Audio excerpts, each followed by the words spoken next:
রংপুরের garden fresh Haribhanga আম কিন্তু আমার কাছে চলে আসছে। তো এই হাড়িভাঙ্গা আম কে পাঠালো, কিভাবে পাঠালো এবং কোথা থেকে পেলাম, তো সম্পর্কে আজকে আপনাদেরকে জানাবো।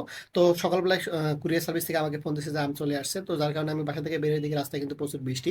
এরপরও আমি একদম বাসা থেকে বের হয়ে শুধু আমার বাসার একদম কাছেই কুরিয়ার সার্ভিস, তো সেখানে চলে যাই। তো চলে যাওয়ার পরে এখানে যখন আমি আমার এসএমএসটা দেখাই, তো উনি হচ্ছে আমাকে একটা কাগজ দিল, তো এই কাগজটা নিয়ে কাউন্টারে যেতে হবে। তো এরপর আমি এই কাগজটাকে নিয়ে সরাসরি একদম কাউন্টারে চলে যাই ওনার কাছে। তো কাউন্টারে যাওয়ার পরে ওনাকে দেখানোর পরে উনি হচ্ছে একটা কাগজ বের করে এবং ওখানে হচ্ছে আমার মোবাইল নাম্বার এবং নাম নিয়ে একটা সিগনেচার দিতে হয়েছিল। তো সিগনেচার দেওয়ার পরে আমি আবার কাগজটা নিয়ে ওই কাকুর কাছে চলে যাই। তো উনি হচ্ছে কাগজটাকে নিয়ে আমাকে হচ্ছে আমার আমটা ব্যাগ দিয়ে দেয়। তো এরপরে হচ্ছে আমটা নিয়ে আমি একদম রিক্সা নিয়ে বাসায় চলে আসি। তো এরপরে আপনাকে বলে রাখি যে আমটা আমাকে পাঠিয়েছিল আমার একজন এইচএসসি লেভেলের প্রিয় স্যার, তারেকুল ইসলাম তারেক স্যার।